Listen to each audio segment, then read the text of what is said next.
नहीं शायद एक और हो सकता है, नहीं हो सकता है।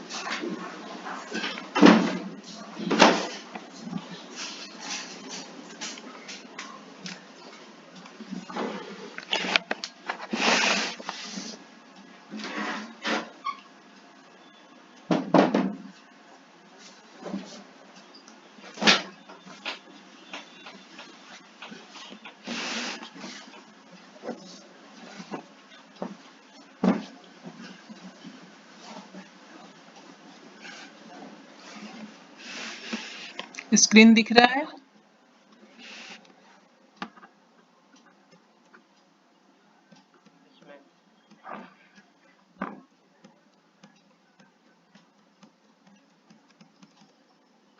Good morning everybody. तो आज हम लोग पढ़ रहे हैं कॉम्पिटेंट होस्ट। कल पढ़े थे कि कैसे होस्ट को कॉम्पिटेंट बनाया जाता है, कैल्शियम आयन के साथ ट्रीट करते थे।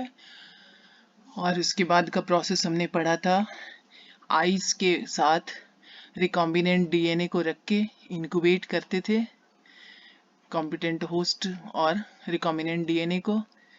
उसके बाद हीट शॉक देते थे 42 डिग्री सेंटीग्रेड पर, ब्रीफ एक्सपोजर करते थे और फिर से उसे आइस पर रखते थे। इतना करने के बाद उस रिकॉम्बिनेंट डीएनए को होस्ट सेल एक्सेप्ट कर लेता था, यानी उसके अंदर वो घुस जाता था। तो competent host for transformation with recombinant DNA. तो ट्रांसफॉर्मेशन की भी चर्चा हम लोग ऑलरेडी किए हैं। तो रिकॉम्बिनेंट डीएनए को होस्ट के अंदर डालने के प्रोसेस को हम ट्रांसफॉर्मेशन कहते थे।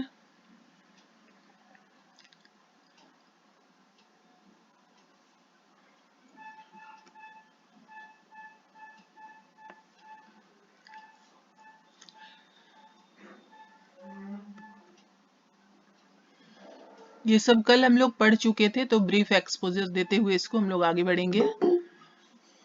तो यहाँ तक बतला चुके हैं आपको। इसके बाद 3 तरीका अपने पास था। माइक्रो इंजेक्शन, जिसमें कि आपने देखा था एनिमल सेल के लिए यूज करते हैं, डायरेक्टली माइक्रो इंजेक्शन की मदद से डीएनए को न्यूक्लियस के अंदर पहुंचाया जाता था। दूसरा तरीका था गोल्ड या टंगस्टन के स्मॉल पार्टिकल के ऊपर आप डीएनए रैप करवा के उसकी बॉम्बार्डिंग करते थे हाई वेलोसिटी के साथ, और वो गोल्ड या टंगस्टन पार्टिकल्स सेल के अंदर घुस जाता था और उसके साथ साथ हमारा डिजायर्ड जीन भी अंदर चला जाता था। नेक्स्ट था डिसआर्म्ड पैथोजन, जिसमें कि हम बैक्टीरिया या वायरस, खास करके रेट्रोवायरस, बैक्टीरिया या वायरस को नॉन पैथोजेनिक बनाते थे और इसको सिंपली हम अपने डिजायर्ड जीन को ट्रांसफर करने के लिए होस्ट सेल के अंदर यूज करते थे। तो इससे आगे देखेंगे अब हम लोग आज।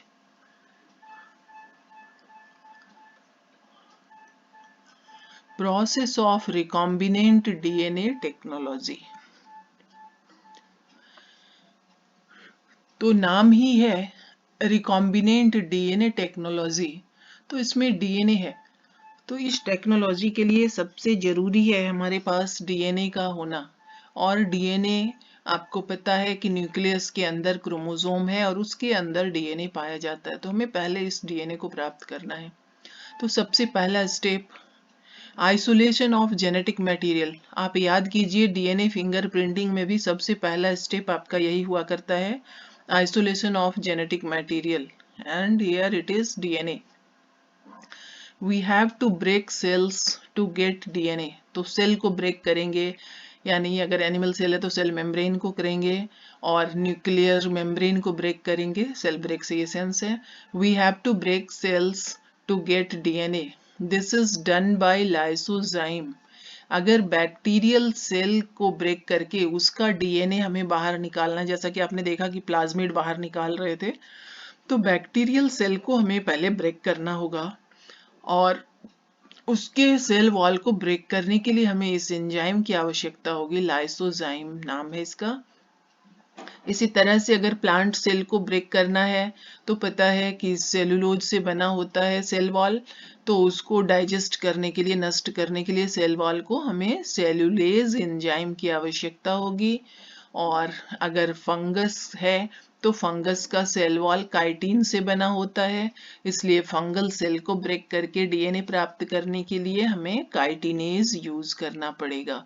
तो कौन सा सेल हम यूज कर रहे हैं, किससे डीएनए निकालना है, उसके ऊपर डिपेंड करेगा कि हम कौन सा एंजाइम चूज करेंगे उसको ब्रेक करने के लिए। तो बैक्टीरियल सेल के लिए लाइसोजाइम, प्लांट सेल के लिए सेल्यूलोज एंड फंगल सेल के लिए काइटिनेज। नेक्स्ट है, आपने क्रोमोसोम का स्ट्रक्चर ऑलरेडी पढ़ा है कि डीएनए किस तरह से रखे होते हैं, बीच में हिस्टोन ऑक्टामर होता है, तो हिस्टोन प्रोटीन भी डीएनए के साथ पाया जा रहा है, कुछ आरएनए भी वहाँ पाए जाते हैं। तो histone protein, RNA and other molecules, ये अदर मॉलिक्यूल्स वहाँ प्रेजेंट हैं डीएनए के आसपास, डीएनए से लगे हुए। हमें इनमें से किसी की आवश्यकता नहीं है, हमें प्योर फॉर्म में डीएनए चाहिए आगे के प्रोसेस करने के लिए। तो क्या करना है, हमें इन सब को हटाना है, डाइजेस्ट करवाना है। वी यूज प्रोटीएज, तो ठीक उसी तरह से जैसे आपने देखा ऊपर कि डिफरेंट एंजाइम यूज करते हैं सेल वॉल को ब्रेक करने के लिए, उसी तरह से हमें ये प्रोटीन को ब्रेक करना है, आरएनए को ब्रेक करना है, या अदर जो मॉलिक्यूल्स हैं उसको भी नष्ट करना है, ताकि सिर्फ हमें डीएनए मिले। वी यूज प्रोटीएज राइबोन्यूक्लिक, तो प्रोटीएज यूज करेंगे, नाम से ही आपको पता चल रहा है प्रोटीन डाइजेस्टिंग एंजाइम है ये। तो जो डीएनए के साथ लगा हुआ हिस्टोन प्रोटीन वगैरह है वो इसके द्वारा डाइजेस्ट कर दिया जाएगा। दूसरा, आपने देखा कि डीएनए के अलावे वहाँ आरएनए भी पाए जाते हैं और इसकी भी हमें आवश्यकता नहीं है, तो इसको भी डाइजेस्ट करवाना है और इसके लिए भी हमें एंजाइम चाहिए और उस एंजाइम का नाम है राइबोन्यूक्लिएज। To digest these molecules and to get DNA in pure form, तो डीएनए के साथ जो भी अनवांटेड मॉलिक्यूल्स लगे हुए थे, आरएनए हो या प्रोटीन हो, उसको हमने डाइजेस्ट करवा लिया प्रोटीएज और राइबोन्यूक्लिएज की मदद से। तो इससे क्या होगा, हमें प्योर डीएनए प्राप्त होगा। और प्योर डीएनए के ऊपर ही रेस्ट्रिक्शन एंडोन्यूक्लिएज काम करेगा, दो ऐसे अगर कोई मिक्स है तो नहीं काम कर पाएगा। तो इसलिए प्योर फॉर्म में डीएनए प्राप्त करना एसेंशियल है। तो only then restriction endonuclease can cut DNA. तो आप पहले ही पढ़े हैं कि रेस्ट्रिक्शन एंडोन्यूक्लिएज की मदद से हम डीएनए को कट करते हैं और डिजायर्ड पीस यूज करते हैं। नेक्स्ट है, then chilled ethanol is added and pure DNA precipitated, तो जिसको डाइजेस्ट करवाना था उससे रिलेटेड एंजाइम लेके हम उसको डाइजेस्ट करवा चुके हैं और अभी भी उसी सॉल्यूशन में हमारा डीएनए पड़ा हुआ है। अब क्या करेंगे, बिल्कुल ठंडा चिल्ड इथेनॉल डाल देंगे उस सॉल्यूशन में। उससे क्या होगा, हमारा डीएनए जो है वो सेपरेट हो जाएगा, प्रेसिपिटेट के फॉर्म में आ जाएगा, which is seen as collection of fine threads in suspension। तो लिक्विड जो होगा उसमें ये उलझे हुए धागे की तरह, वाइट थ्रेड की तरह दिखाई पड़ता है। फॉरेन डीएनए और vector DNA is incubated at suitable condition for the enzyme with suitable restriction enzyme to digest it। तो हम लोग काम क्या करते थे, एक तो फॉरेन डीएनए लेते थे और उसको रेस्ट्रिक्शन एंडोन्यूक्लिएज की मदद से कट करते थे, और दूसरा वेक्टर लेते थे, उसी रेस्ट्रिक्शन एंडोन्यूक्लिएज की मदद से वेक्टर में भी कट लगाते थे। दोनों कट एक एंजाइम के द्वारा लगाने से आसानी से ये फॉरेन डीएनए का डिजायर्ड टुकड़ा पीस जो है वो जो गैप क्रिएट किए वेक्टर डीएनए में उसके साथ फिट हो जाता था और लिगेज की मदद से उसको आपस में अटैच करवा देते थे। तो कैसे कट लगाएंगे, ये तो पता है हमें कि सेम रेस्ट्रिक्शन एंडोन्यूक्लिएज के द्वारा फॉरेन डीएनए को भी कट लगाना है और उसी के द्वारा वेक्टर डीएनए को भी कट लगाना है जिसके साथ फिट करना है डिजायर्ड जीन को। तो कैसे करेंगे, at suitable condition for the enzyme, तो रेस्ट्रिक्शन एंडोन्यूक्लिएज को जब सुटेबल कंडीशन मिलेगा तभी वो फुल एफिशिएंसी के साथ काम कर पाएगा। तो इसको इंक्यूबेट करते हैं, जिस डीएनए को आपको कट करना है उस डीएनए को लिया और रेस्ट्रिक्शन एंजाइम को लिया, उस एंजाइम के लिए सुटेबल कंडीशन प्रोवाइड किया और इंक्यूबेट कर दिया। To digest it. तो डाइजेस्ट इट से यहाँ सेंस वही है, टुकड़े में उसको काट देगा, restriction endonuclease. Progress of digestion is checked by gel electrophoresis. तो ये जेल इलेक्ट्रोफोरेसिस क्या होता है आगे हम लोग देखेंगे अभी। तो प्रोग्रेस हो रहा है कि नहीं डाइजेशन का, यानी कट कर रहा है या नहीं कर रहा है सही तरीके से रेस्ट्रिक्शन एंडोन्यूक्लियस, इसको चेक करते हैं। तो कैसे चेक करते हैं? जेल इलेक्ट्रोफोरेसिस के द्वारा। जीन ऑफ इंटरेस्ट, अब टुकड़े टुकड़े में कट गया तो बहुत सारे टुकड़े हैं, सारे हमारे काम के नहीं है, उसी में से कोई खास जीन जो है वही हमारे इंटरेस्ट का है, हमारे मतलब का है। तो जीन ऑफ इंटरेस्ट उसको हमने लिया, जो हमारे मतलब का था उसको निकाल लिया, अलग कर लिए, और वेक्टर को भी उसी तरह से इंक्यूबेट करवाया गया है सुटेबल टेम्परेचर पर और रेस्ट्रिक्शन एंडोन्यूक्लियस के साथ। तो वेक्टर में भी कट लग चुका है उसी एंजाइम के द्वारा। तो cut vector with space is mixed and ligase enzyme is added. तो हमने क्या किया, अपने इंटरेस्ट का जीन लिया और जिस वेक्टर के साथ इसको अटैच करवाना है उसको भी कट करके गैप क्रिएट किए हैं ताकि उस गैप में हमारा जीन ऑफ इंटरेस्ट फिट हो जाए। तो उस कट वाले वेक्टर को लिया है और जीन ऑफ इंटरेस्ट को लिया और साथ ही साथ लिगेज एंजाइम को ऐड किया। इससे क्या होगा, लिगेज एंजाइम इस कट वेक्टर के साथ हमारे जीन ऑफ इंटरेस्ट को ऐड कर देगा और उससे जो आपको प्लाज्मिड मिला उसी को आप रिकॉम्बिनेंट प्लाज्मिड कह रहे थे। तो इसलिए लिखा है it leads to formation of recombinant DNA, आप रिकॉम्बिनेंट प्लाज्मिड भी कह सकते हो। Same restriction enzyme must be used for cut source DNA, वही जिससे फॉरेन डीएनए जिसको कह रहे थे, as well as vector DNA. तो पहले ही बतला चुके कि फॉरेन डीएनए को जिससे कट करते हैं उसी सेम एंडोन्यूक्लियस की मदद से वेक्टर डीएनए को भी कट करना जरूरी होता है।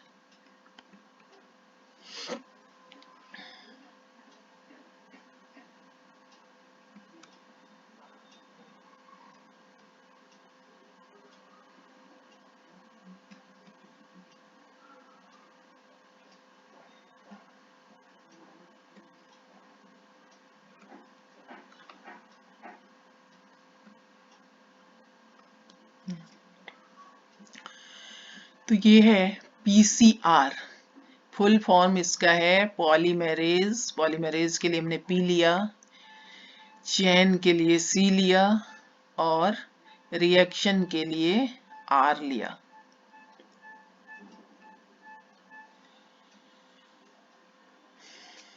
एक हमारे प्रोफेसर थे और वो चेन रिएक्शन कैसे हम लोग को समझाते थे, सुनिए। मालिक गुस्सा हो गए, वो किसे डांटेंगे? जो उनसे जूनियर होगा।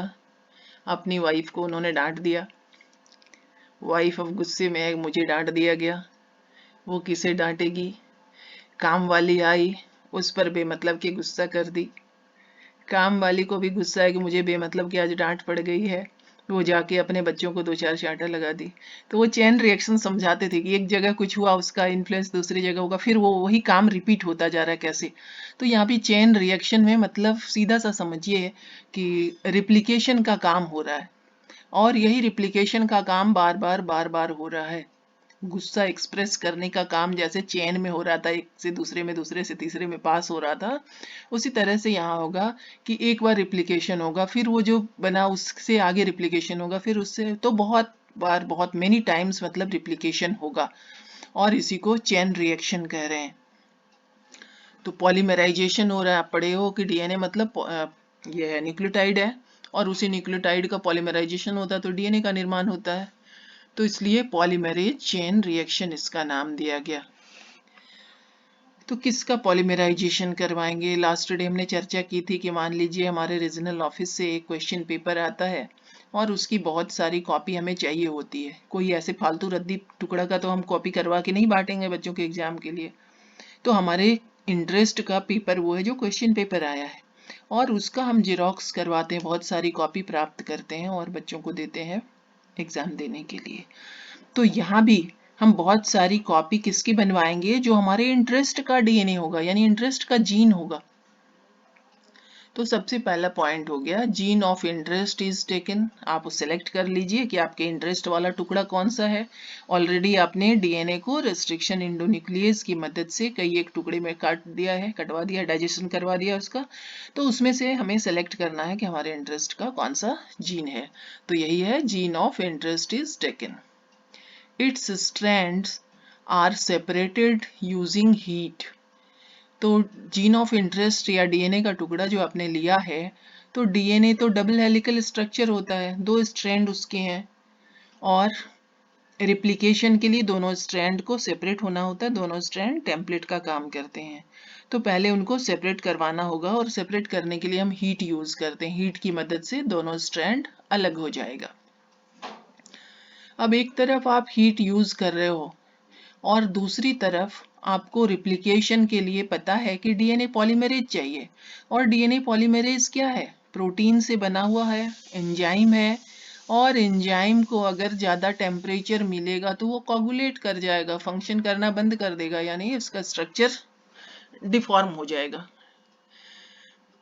तो यहाँ दोनों समस्या है, एक कि हीट चाहिए हमें, डीएनए स्ट्रैंड को सेपरेट नहीं करेंगे तो नया डीएनए कैसे उस पर बनेगा, और दूसरा डीएनए पॉलीमरेज जो यूज़ किए हैं उसे हीट से बचा के भी रखना होगा, नहीं तो ये नष्ट हो जाएगा, पॉलीमराइजेशन हो ही नहीं पाएगा।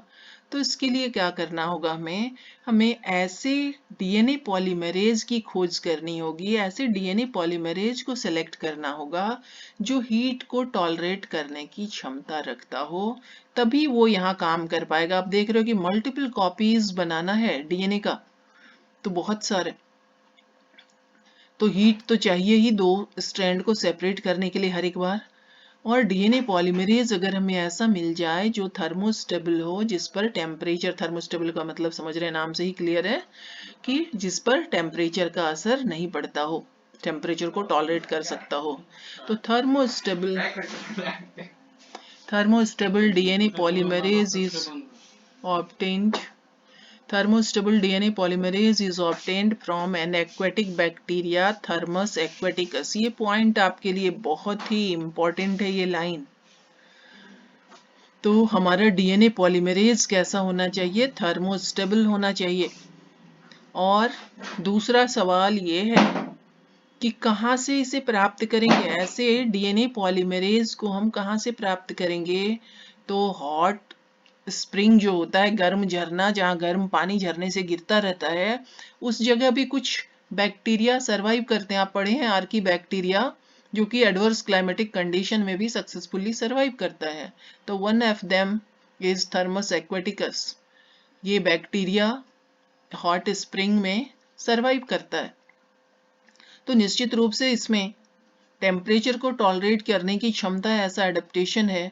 तो इसके पास ऐसा डीएनए पॉलीमरेज पाया जाता है जो कि हीट को टॉलरेट कर सकता है, थर्मोस्टेबल डीएनए पॉलीमरेज। तो इसी बैक्टीरिया से हम, थर्मस एक्वेटिकस से हम थर्मोस्टेबल, तो नाम से भी पता चल रहा है, मिलता जुलता देख रहे हैं, थर्मस एक्वेटिकस इसलिए नाम है, थर्म टेम्परेचर के लिए टर्म यूज करते हैं, और ये एक्वेटिक है, वाटर में पाया जाता है, तो बैक्टीरिया का नाम हो गया थर्मस एक्वेटिकस। और इससे हम थर्मोस्टेबल डीएनए पॉलीमरेज प्राप्त करते हैं, जिस पर कि हीट का असर नहीं होगा, टेम्परेचर का असर नहीं होगा, और हम डीएनए स्ट्रैंड को सेपरेट भी कर लेंगे और पॉलीमराइजेशन भी करवा पाएंगे। 2 सेट ऑफ प्राइमर। अब ये प्राइमर क्या है? डीएनए रिप्लिकेशन में भी मुझे लगता है इसकी चर्चा हम लोग किए हैं, फिर भी देखते हैं। 2 set of primer, small chemically synthesised oligonucleotides. Oligo means होता है फ्यू, बहुत कम। तो ऑलिगोन्यूक्लियोटाइड्स, तो नाम से पता चल रहा है कि बहुत कम संख्या में न्यूक्लियोटाइड्स जुड़े हुए हैं, और उससे जो स्ट्रैंड छोटा सा तैयार हुआ, बहुत कम संख्या में तो छोटा स्ट्रैंड तैयार हो रहा है, और वही छोटा स्ट्रैंड जो तैयार हुआ न्यूक्लियोटाइड का, उसी को हम प्राइमर कह रहे हैं। तो 2 स्ट्रैंड है हमारे पास, दोनों पर रिप्लिकेशन होना है, दोनों ही स्ट्रैंड हमारा टेम्पलेट का काम करेगा। तो जब भी टेम्पलेट का काम कर रहा है और उसमें रिप्लिकेशन स्टार्ट होगा, तो बिना प्राइमर के रिप्लिकेशन स्टार्ट नहीं हो सकता। तो 2 पॉलीमर चाहिए हमें, दोनों स्ट्रैंड के लिए एक एक। that are complementary to the region of DNA, और जहां पर से स्टार्ट होने जा रहा है रिप्लिकेशन, ये जो ऑलिगोन्यूक्लियोटाइड स्ट्रैंड हमने लिया है वो कॉम्प्लीमेंट्री होना चाहिए डीएनए स्ट्रैंड का।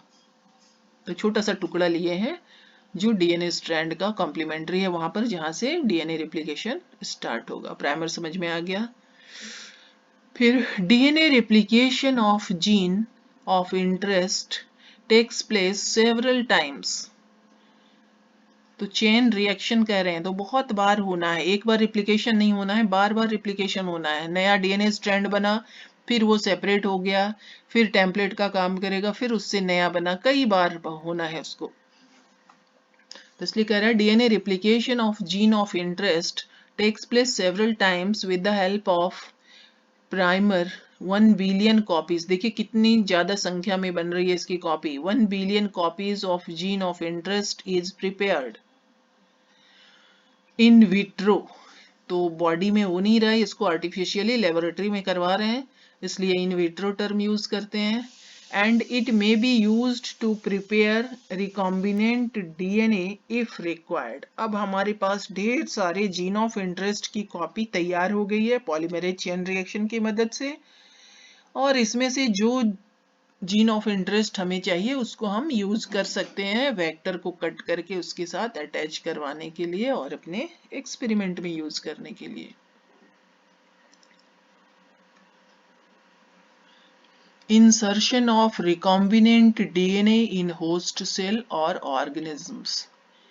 ये वही सारा प्रोसेस हम पढ़ रहे हैं जो ऑलरेडी पढ़ चुके हैं, उसी को डिटेल में और देख रहे हैं। ठीक है, तो पहला स्टेप आपने देखा कि डीएनए को आइसोलेट करते हैं। फिर दूसरा स्टेप आपने देखा कि रेस्ट्रिक्शन एंडोन्यूक्लियस की मदद से उस डीएनए का डाइजेशन करते हैं, यानी टुकड़े में कट लगाते हैं। और same restriction enzyme endonuclease enzyme use करते हैं वेक्टर में कट लगाने के लिए। इसके बाद लीगेज की मदद से उस जीन ऑफ इंटरेस्ट को वेक्टर के साथ अटैच करवाते हैं। और फिर अब उसके बाद का स्टेप यहाँ देख रहे हैं इंसर्शन ऑफ रिकॉम्बिनेंट। तो जब आपने लीगेज की मदद से जीन ऑफ इंटरेस्ट को वेक्टर के साथ अटैच करवाया था तो आपका रिकॉम्बिनेंट डीएनए था। अब उस डीएनए को सेल के अंदर कैसे डालते हैं उसकी चर्चा कर रहे हैं यहाँ। तो insertion of recombinant DNA in host cell और ऑर्गेनिजम्स। तो gene resistant to antibiotic ampicillin is cut with restriction enzyme। तो ज्यादातर ऐसा देखा जाता है कि जो एक्स्ट्रा क्रोमोसोमल सर्कुलर डीएनए था जिसको कि आप प्लाज्मिड कह रहे हो, उसी में एंटीबायोटिक के लिए रेसिस्टेंट जीन पाए जाते हैं। तो उस प्लाज्मिड को हम बाहर निकालेंगे और रेस्ट्रिक्शन एंडोन्यूक्लियस की मदद से कट करके हम एंटीबायोटिक एम्पिसिलिन जो है उसके लिए जो रिस्पॉन्सिबल जीन होगा उसको निकाल लेंगे। तो यही कह रहा है gene resistant to antibiotic ampicillin is cut with restriction enzyme. तो उस खास जीन को यानी एम्पिसिलिन के लिए जो रेसिस्टेंस शो करने के लिए रिस्पॉन्सिबल था उसको काट के निकाल लिया गया रेस्ट्रिक्शन एंडोन्यूक्लियस की मदद से। फिर plasmid is cut with the same restriction enzyme. और प्लाज्मिड जिसमें कि इसको इंसर्ट करना है, जिसमें कि इसको लिगेट करना है, उसको भी उसी रेस्ट्रिक्शन एंजाइम से कट किए और गैप क्रिएट करवाए प्लाज्मिड में। This gene gets attached to vector having space with the help of DNA ligase enzyme leading to formation of recombinant plasmid।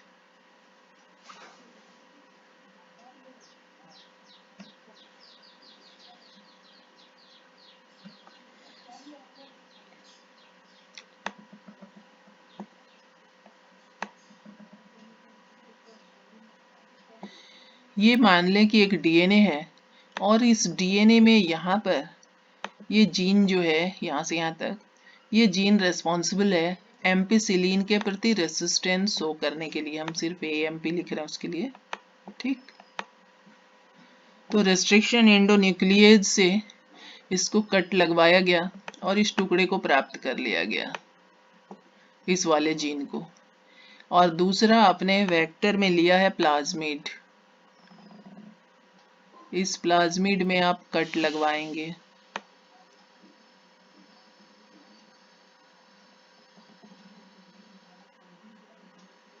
Suppose ये प्लाज्मिड हमने निकाला, इसको वेक्टर की तौर पर यूज करना है।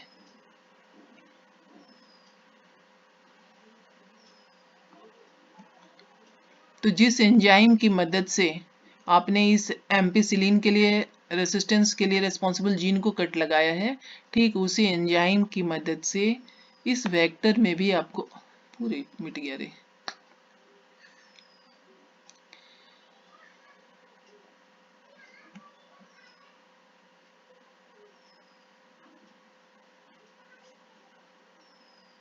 कोई बात नहीं।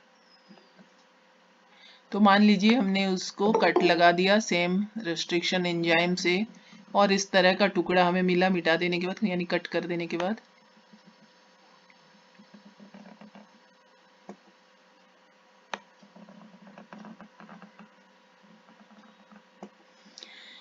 ये हमारा वेक्टर डीएनए है प्लाज्मिड, जिसको हम कट करवा चुके हैं। सेम एंजाइम यूज किए थे यहाँ भी कट करने के लिए और यहाँ भी करने के लिए। अब ये एम्पिसिलिन के लिए रेसिस्टेंस जीन को यहाँ लाके लगाएंगे।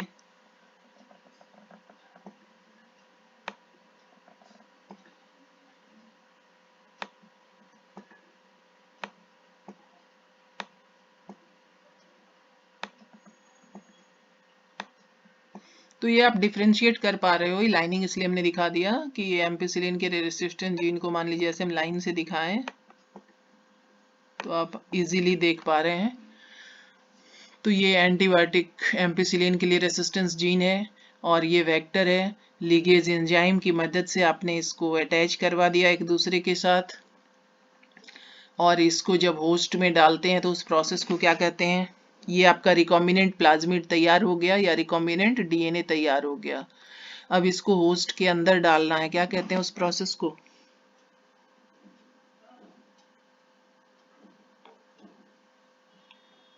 बोलो।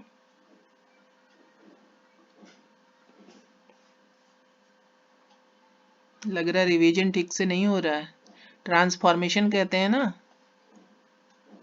तो इसको होस्ट के अंदर डालेंगे, और जनरली होस्ट हमारा इस्चेरिचिया कोलाई हुआ करता है। उस इस्चेरिचिया कोलाई के अंदर डालने के प्रोसेस को ही ट्रांसफॉर्मेशन कहते हैं। ठीक है, तो ये ट्रांसफॉर्मेशन का प्रोसेस हो जाएगा। तो उसी की चर्चा यहाँ कर रहे हैं। कहाँ गया? तो प्लाज्मिड इज कट। तो कैसे प्लाज्मिड को कट करते हैं यहाँ देखा हमने। Plasmid is cut with the same restriction enzyme. तो जिसके द्वारा इसको काटे थे उसी के द्वारा इस वेक्टर वाले को भी काटा गया। This gene gets attached to vector. ये जीन की बात कर रहे हैं, ये जीन वेक्टर के साथ अटैच हो गया। हैविंग स्पेस, कट लगा के हमने स्पेस बनाया था तभी तो ये फिट हो पाया।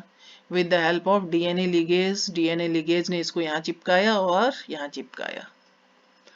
Enzyme leading to formation of recombinant plasmid. अब ये जो प्लाज्मिड बना इसमें एक ही ऑर्गेनिज्म के डीएनए नहीं है, ये किसी और ऑर्गेनिज्म का डीएनए है, ये दूसरे ऑर्गेनिज्म का डीएनए है। So now this plasmid is recombinant plasmid और रिकॉम्बिनेंट डीएनए। और बैक्टीरिया को फॉरेन डीएनए लेने के लिए पहले कॉम्पिटेंट बनाना पड़ता है। जस्ट अभी भी हम लोगों ने देखा, पिछले दिन भी देखे थे। तो इस चिरीचिया कोलाई के अंदर हमें इसे डालना है।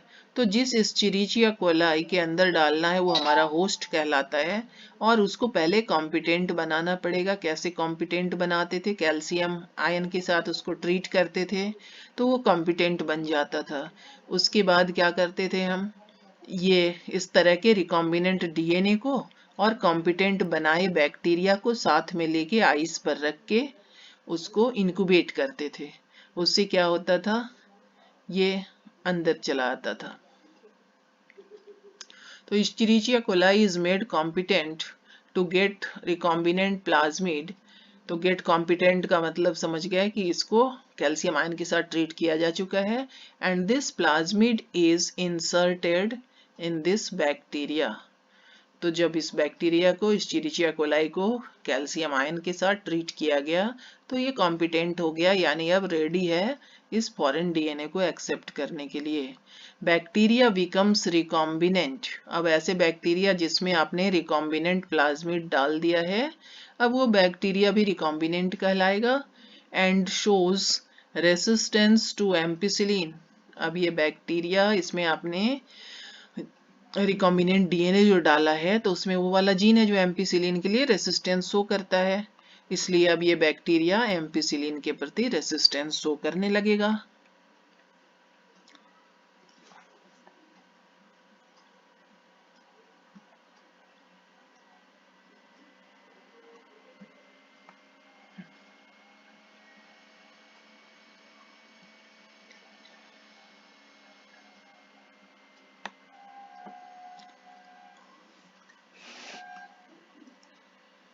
नेक्स्ट पॉइंट है when bacteria is grown in ampicillin containing medium. तो नॉर्मल बैक्टीरिया आप पढ़ चुके कि किसी भी एंटीबायोटिक के प्रति रेसिस्टेंस शो नहीं करता है, तो वो नॉन रिकॉम्बिनेंट बैक्टीरिया होता है जो किसी भी एंटीबायोटिक के प्रति रेसिस्टेंस शो नहीं कर सकता। लेकिन अभी जो हमने बैक्टीरिया के अंदर ये रिकॉम्बिनेंट डीएनए डाला, रिकॉम्बिनेंट प्लाज्मिड डाला, अब तो वो एम्पिसिलिन के प्रति रेसिस्टेंस शो कर पाता है। इसलिए एम्पिसिलिन कंटेनिंग मीडियम में जब डालेंगे दोनों ही तरह के बैक्टीरिया को, तो सिर्फ हमारा रिकॉम्बिनेंट वाला ग्रो कर पाएगा, नॉन रिकॉम्बिनेंट वाले के पास तो जीन है ही नहीं जो इसके प्रति रेसिस्टेंस शो करे, इसलिए वो सरवाइव नहीं करेगा। तो ये कह रहा है when bacteria is grown in ampicillin containing medium only recombinant can grow in such medium and non recombinant will die. समझ गए वो क्यों मर जाएगा? क्योंकि उसके पास एंटीबायोटिक के लिए रेसिस्टेंस जीन नहीं है।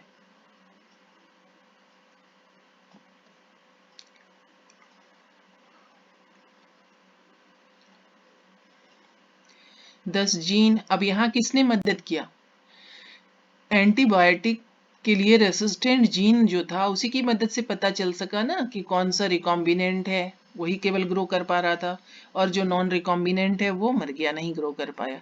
तो यहाँ पर एंटीबायोटिक के लिए रेसिस्टेंस जीन जो था हमारा, वही जीन माध्यम था पता लगाने का कि कौन सा रिकॉम्बिनेंट है और कौन सा नॉन रिकॉम्बिनेंट है।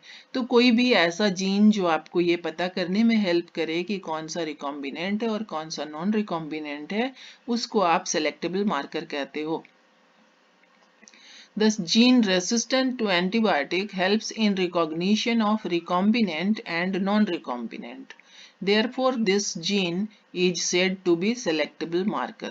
तो selectable marker आपका क्लियर हो गया।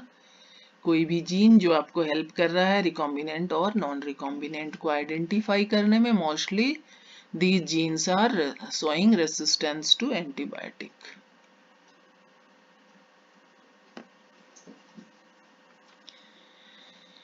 अब अभी तक हम लोगों ने पढ़ा कि फॉरेन जीन को अटैच किया जाता है वेक्टर के साथ, रिकॉम्बिनेंट प्लाज्मिड बनाया गया, फिर उसको होस्ट के अंदर डाला गया यानी ट्रांसफॉर्मेशन करवाए। तो इतनी मेहनत कर क्यों रहे हैं?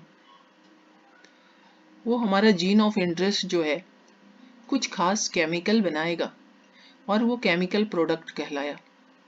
तो हमारा मेन मकसद है उस प्रोडक्ट को प्राप्त करना, और इसलिए इतना प्रोसेस हम कर रहे हैं। सपोज एक सिंपल सा एग्जाम्पल लेते हैं कि किसी को डायबिटीज है, ठीक है, मुझे भी डायबिटीज है, मैं टैबलेट लेती हूँ, लेकिन कभी कभी स्थिति ये होती है, कुछ ऐसे पेशेंट होते हैं कि टैबलेट लेने के बाद भी उनका डायबिटीज में शुगर लेवल डाउन नहीं होता है। वैसे केस में उनको इंसुलिन लेना स्टार्ट करना पड़ता है, और ये इंसुलिन पैनक्रियाज के द्वारा तैयार किया जाता है। पैनक्रियाज के बीटा सेल इंसुलिन बनाते हैं, आपको पता ही होगा। तो पहले क्या करते थे, स्लॉटर हाउस, कसाई खाना जिसको कहते हो, वहाँ जानवर काटते थे और उसके पैनक्रियाज के द्वारा जो इंसुलिन बनाया जाता था उसको कलेक्ट करते थे और ह्यूमन बीइंग को देते थे। तो इसके कुछ साइड इफेक्ट्स भी होते थे, बॉडी रेस्पॉन्ड भी करता था उसके अगेंस्ट, तो बहुत समस्या होती थी। तो हमारी समस्या क्या है, आज ज़्यादा से ज़्यादा लोगों को डायबिटीज़ होता जा रहा है, इस डायबिटीज़ वाले की संख्या बढ़ती जा रही है। तो ज़्यादा से ज़्यादा मात्रा में इंसुलिन रिक्वायर्ड है उसको ठीक करने के लिए, ठीक रखने के लिए। तो ये इंसुलिन हम कहाँ से लाएंगे? बीटा सेल जो इंसुलिन बनाता है, तो बीटा सेल के अंदर कोई ना कोई जीन होगा जो इंसुलिन बनाने के लिए रिस्पॉन्सिबल होगा। उस जीन को हम प्राप्त करेंगे और इस कंडीशन में इंसुलिन को बनाने वाला जीन जो है वही हमारे इंटरेस्ट का जीन हो गया। और अभी आपने पढ़ा कि उस जीन को ज़्यादा मात्रा में कैसे प्राप्त करेंगे, पॉलीमरेज चेन रिएक्शन करवाएंगे और जितनी ज़्यादा मात्रा में हमें चाहिए मिलियंस ऑफ टाइम रिप्लिकेट करेगा और मिलियन टाइम्स ज़्यादा मात्रा में आपको वो जीन मिल सकता है, या कोई भी इस तरह का आपके इंटरेस्ट का जो जीन होगा। फिर जितने रिकॉम्बिनेंट डीएनए आपको बनवाना है उसकी मदद से आप बनवा सकते हो और जितने बैक्टीरिया में डालना है आप डाल दिए। तो मास स्केल पर आपने रिकॉम्बिनेंट बैक्टीरिया तैयार कर लिया, यानी रिकॉम्बिनेंट प्लाज्मिड उनमें डाल दिए। अब सारा का सारा बैक्टीरिया के अंदर वो जीन एक्सप्रेस होगा मीन्स कंसर्न्ड प्रोटीन बनाएगा। और वो प्रोटीन कौन सा प्रोटीन है? चूंकि हमने इंसुलिन बनाने वाला जीन डाला है, तो बैक्टीरिया के अंदर जब वो एक्सप्रेस होगा तो इंसुलिन का निर्माण करेगा। तो बैक्टीरिया ना हो के अब क्या हो गया? हमारे लिए इंसुलिन फैक्ट्री हो गया। बैक्टीरिया आपको पता है ये काफ़ी फास्ट रेट से मल्टीप्लाई करते हैं और जितने फास्ट रेट से मल्टीप्लाई करेंगे हमें उतना ही ज़्यादा मात्रा में इंसुलिन प्राप्त होगा और उस बैक्टीरिया से हम इंसुलिन कलेक्ट कर सकते हैं। तो वो क्या हो गया? इंसुलिन यहाँ हो गया हमारा फॉरेन जीन का प्रोडक्ट और उसको हम प्राप्त करते हैं। तो इस लाइन का मतलब आपको अब क्लियर हो गया होगा, obtaining the foreign gene product. तो फॉरेन जीन यहाँ पर था हमारा इंसुलिन बनाने वाला जीन और उससे प्रोडक्ट मिला इंसुलिन।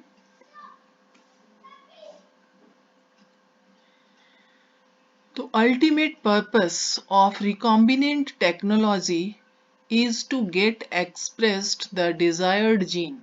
और वही जीन जो इंसुलिन बनाया, मतलब वो जीन एक्सप्रेस हुआ। तो get expressed the desired gene to get its product। तो वो जीन एक्सप्रेस होगा तभी इंसुलिन का निर्माण हुआ और वही इंसुलिन हमारा डिजायर्ड प्रोडक्ट है। इसी तरह से कोई सा भी हमारा डिजायर्ड प्रोडक्ट हो सकता है, जैसा भी डिजायर्ड जीन हमने लिया होगा उसके अकॉर्डिंगली। इन लार्ज क्वांटिटी, बहुत अधिक मात्रा में अब इंसुलिन हमें मिल गया और वो इंसुलिन साइड इफेक्ट भी नहीं पैदा करेगा क्योंकि ह्यूमन बीइंग का ही जीन है वो। तो बैक्टीरिया के अंदर पर्याप्त मात्रा में इंसुलिन तैयार हो चुका है और जितने भी पेशेंट्स हो अब उनके लिए कम नहीं पड़ेगा, इंसुलिन का इंजेक्शन वो लगवा सकते हैं। Suitable condition is provided inside a large vessel.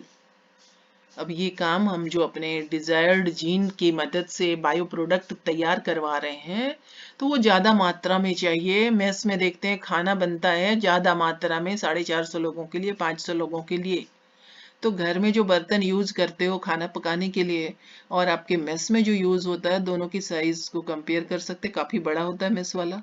तो उसी तरह से यहाँ लार्ज क्वांटिटी में जब प्रोडक्ट तैयार करवाना है तो उसके लिए बड़ा बर्तन चाहिए और इसी बड़े बर्तन को, जिसमें कि बायो प्रोडक्ट तैयार हो रहा है, बायो रिएक्टर कहते हैं। तो बायो रिएक्टर कुछ नहीं, एक बड़ा सा बर्तन है और इसका पेंदी, अगर कुकर का पेंदी आप देखेंगे तो बिल्कुल फ्लैट नहीं होता है, थोड़ा सा कर्व रहता है। तो उसी तरह का इसका भी बेस कर्व होता है। तो suitable condition is provided inside a large vessel called bioreactor. तो ये बड़ा सा बर्तन जिसके अंदर रिएक्शन हो रहा है वो बायोरिएक्टर कहलाया। To the desired genes to get, तो उस बड़े बर्तन के अंदर वो डिजायर्ड जीन प्रेजेंट है और उसको जब सुटेबल कंडीशन मिलेगा तभी वो ज्यादा मात्रा में आपके लिए प्रोडक्ट बनवा पाएगा। तो उस जीन को एक्सप्रेस होने के लिए सुटेबल कंडीशन भी हम प्रोवाइड करवाते हैं उस बर्तन के अंदर, बायोरिएक्टर के अंदर, एंड फॉर्म कंसर्न्ड प्रोटीन, और तब हमें अपने काम का प्रोटीन बना हुआ बनता है, कॉल्ड रिकॉम्बिनेंट प्रोटीन। और चूंकि आपने जो इंसर्ट किया था बैक्टीरिया के अंदर प्लाज्मिड, वो आपका रिकॉम्बिनेंट प्लाज्मिड था और जब आप प्लाज्मिड को डाल चुके थे, रिकॉम्बिनेंट वाले प्लाज्मिड को बैक्टीरिया के अंदर, तो उस बैक्टीरिया को आप कह रहे थे रिकॉम्बिनेंट बैक्टीरिया, और उसी बैक्टीरिया की मदद से चूंकि आपने प्रोटीन बनवाया है, तो इस प्रोटीन को हम कहेंगे रिकॉम्बिनेंट प्रोटीन। इंसुलिन की जिसकी चर्चा भी कर रहे थे, तो वो भी अगर आपको मिलेगा उस तरीके से, तो रिकॉम्बिनेंट प्रोटीन का एग्जाम्पल होगा। Most commonly used bioreactors are stirring type. Cooker को छोड़ के अगर किसी और बर्तन में घर में खाना बनता है तो क्या करते हैं? कलछुल होता है, छलनी होता है, बहुत सारा सामान होता है जिसकी मदद से उसको आप चलाते हो, इधर से उधर पलटते हो, उसी को कहते हैं स्टिर करना, स्टिरिंग। ठीक है, तो खाना जब पकाते हैं तो स्टिरिंग करना होता है, टाइम टू टाइम उसको चलाना होता है, चाहे सब्जी बना रहे हो या और भी कुछ बना रहे हो तो चलाना होता है। क्यों चलाना होता है? अगर नहीं चलाएंगे तो क्या होगा?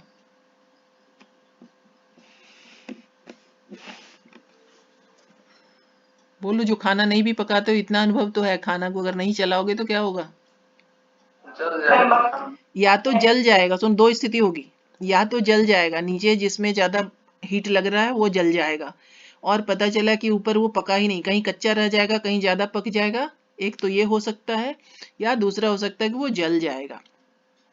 तो ऐसा क्यों हुआ? ऐसा इसलिए हुआ कि इवन हीटिंग नहीं हुआ उसका, किसी तरफ ज्यादा हीट मिल रहा है और किसी तरफ कम हीट मिल रहा है, कहीं जल जा रहा है, कहीं कच्चा रह जा रहा है।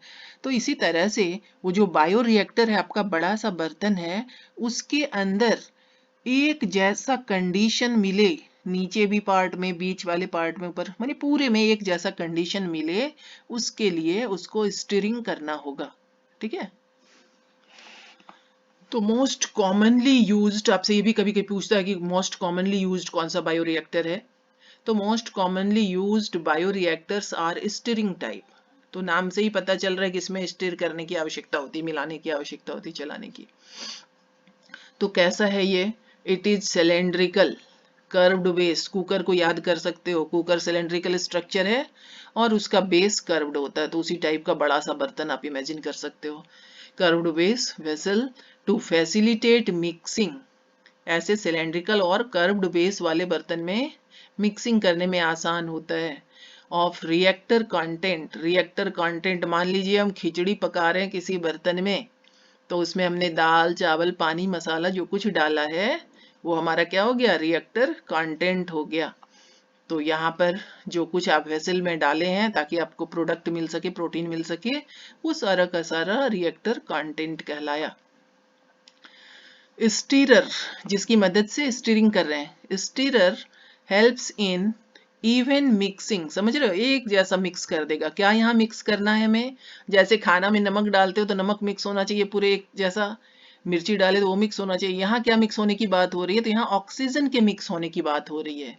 पूरे पार्ट को एक जैसा समान मात्रा में ऑक्सीजन चाहिए, इसलिए स्टीरिंग कर रहे हैं। तो stirrer helps in even mixing of oxygen through out reactor content. Reactor content में हर जगह बराबर मात्रा में ऑक्सीजन मिल जाए, इसके लिए स्टीयरिंग किया जाता है। तो एक तरीके का बायोरिएक्टर आपने देखा, स्टीयरिंग टाइप वाला, और उसमें थॉरो ऑक्सीजन मिक्सिंग के लिए स्टीयर करने की व्यवस्था होती है। दूसरा है स्पार्ज्ड स्टीयर्ड टैंक बायोरिएक्टर। इसमें क्या करते हैं? एजिटेट करना, कहीं और भी चर्चा किए थे हम लोग, हाँ, उसमें बायोगैस वाले में समझता, एजिटेट करना यानी हिलाना उसको, तो यहाँ भी एजिटेशन किया जाता है, हिलाया जाता है। तो agitator system, oxygen delivery system, इसमें क्या क्या जरूरी है इस बायोरिएक्टर में, उसको यहाँ मेंशन किया गया है। तो यहाँ एजिटेट करना जरूरी होता है, हिलाते रहना है उस वेसल को, तो इसलिए एजिटेटर सिस्टम चाहिए ऐसा करने के लिए। दूसरा है ऑक्सीजन डिलीवरी सिस्टम, उसको time to time oxygen provide करते रहना होगा, उस बर्तन में ऑक्सीजन डालते रहना होगा, तो उसके लिए ऑक्सीजन डिलीवरी सिस्टम है। इसके बाद जैसे कि सर्फ में घोलते हो कपड़ा डालने के लिए, तो क्या करते हैं, उसको हाथ से फेंटते हैं, हिलाते हैं, और उसका रिजल्ट क्या होता है, ढेर सारा झाग पैदा होता है। तो यहाँ भी आप देख रहे हो कि एजिटेट किया जा रहा है बर्तन को, बायोरिएक्टर को हिलाया जा रहा है।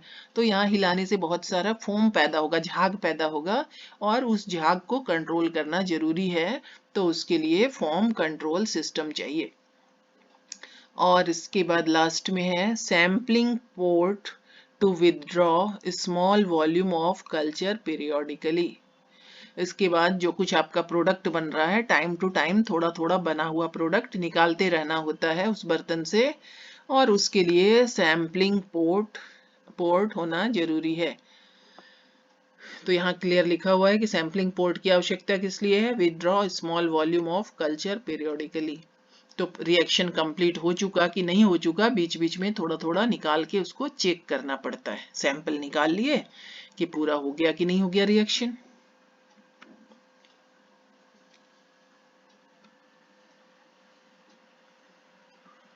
और हम लास्ट स्टेप पर आ रहे हैं, डाउन स्ट्रीम प्रोसेसिंग। तो नाम बड़ा लंबा से और है बहुत इजी चीज। तो आप यहाँ तक पढ़ चुके कि बैक्टीरिया यानी रिकॉम्बिनेंट बैक्टीरिया की बात मैं कर रही हूँ। रिकॉम्बिनेंट बैक्टीरिया के अंदर आपका डिजायर्ड जीन डला हुआ है, इसलिए तो रिकॉम्बिनेंट बैक्टीरिया उसको कह रहे हो। तो डिजायर्ड जीन डला हुआ है, और जब वो जीन एक्सप्रेस हो रहा है तो आपके लिए डिजायर्ड प्रोटीन पैदा कर रहा है, आपके लिए रिक्वायर्ड प्रोटीन पैदा कर रहा है, ठीक है।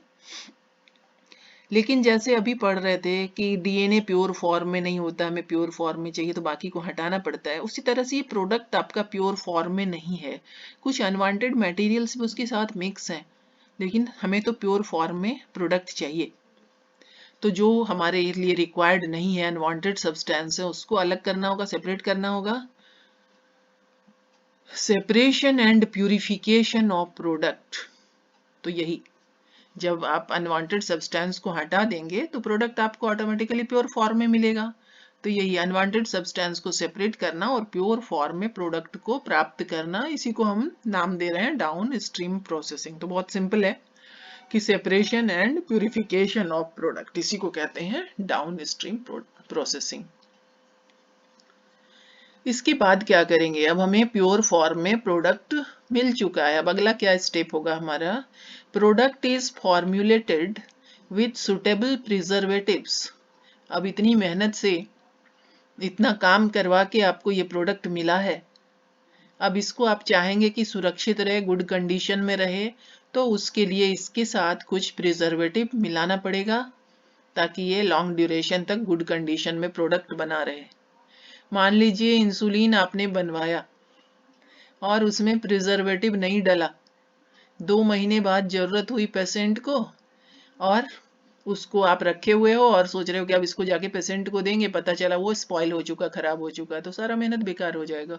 इसलिए जो भी प्रोडक्ट हम प्राप्त करते हैं उसके साथ सुटेबल प्रिजर्वेटिव मिलाना पड़ता है ताकि वो गुड कंडीशन में बना रहे। तो नेक्स्ट हो गया आपका, product is formulated with suitable preservative.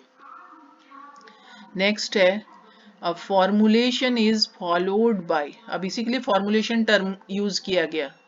Product is formulated, तो कैसे फॉर्मुलेटेड किया गया था, प्रिजर्वेटिव उसके साथ मिला दिया गया। अब इस फॉर्मुलेशन के बाद क्या करेंगे, the formulation is followed by clinical trials in case of drugs. अगर दवाई है तो डायरेक्ट उसको ह्यूमन बीइंग के लिए यूज नहीं करते हैं, आप पढ़ ही चुके हो कि पहले उसको माइस पर यूज करेंगे, उसके बाद मंकी पर यूज करेंगे, और तब ह्यूमन बीइंग पर यूज करेंगे। तो जो भी बना उसकी पहले टेस्टिंग होनी चाहिए, अदर ऑर्गेनिज्म पर इसको टेस्ट करते हैं, अगर ये नॉन टॉक्सिक है, नॉन हार्मफुल है, तो इसको ह्यूमन बीइंग के लिए यूज करते हैं। स्ट्रिक्ट क्वालिटी कंट्रोल टेस्टिंग, तो ये अच्छी क्वालिटी का है कि नहीं है प्रोडक्ट, ये भी टेस्ट होना चाहिए। Strict quality control testing for each product is also essential. तो क्या क्या स्टेप्स हो गया हमारा, सबसे पहले तो जो प्रोडक्ट था उसको प्यूरिफाई करना है, अनवांटेड सब्सटेंस को सेपरेट करते हुए इसको प्योर फॉर्म में प्राप्त कर लिया गया। प्योर फॉर्म में प्राप्त करने के बाद उसके साथ प्रिजर्वेटिव मिला दिया गया, फिर क्लिनिकली उसका ट्रायल किया गया कि ड्रग्स हमारे लिए कितने काम का है, हार्मफुल तो नहीं है ह्यूमन बीइंग के लिए, और इसके बाद देखेंगे कि उसकी क्वालिटी कैसी है, क्वालिटी अच्छी है या नहीं, ये भी टेस्ट होना चाहिए यूज करने के लिए। तो डाउन स्ट्रीम प्रोसेसिंग किसको कहते हैं ये आप देख चुके हैं, प्रोडक्ट को प्योर फॉर्म में प्राप्त करना, अगर सीधे शब्दों में कहें तो down stream processing and quality control testing. तो कोई भी प्रोडक्ट हम प्योर फॉर्म में प्राप्त करते हैं और उसकी क्वालिटी कंट्रोल टेस्टिंग करते हैं, तो सबके लिए एक ही फॉर्मूला लागू नहीं होगा। एक जो कभी 2 दिन 3 दिन पहले हम देखे थे, और प्रेजेंट एजुकेशन सिस्टम पर वो मजाक था, एक तरह से जोक। तो उसमें दिखाया गया था कि हाथी है, मछली है, चिड़िया है, इस तरह से डिफरेंट कैटेगरी के ऑर्गेनिजम्स हैं, और उसको कह रहा है कि एक परीक्षा, तुमको सबको एक ही परीक्षा देना है, पास करना है, कौन सबसे जल्दी पेड़ पे चढ़ सकता है। बंदर था, उसमें मछली थी, इस तरह से हाथी था। तो उसी तरह से यहाँ है कि क्वालिटी कंट्रोल टेस्टिंग, जो प्रोडक्ट है सबके लिए एक ही फॉर्मूला काम नहीं करेगा, सबको अलग अलग तरीके से क्वालिटी उसका टेस्ट करना पड़ेगा, हर एक का अलग क्राइटेरिया होगा टेस्टिंग का।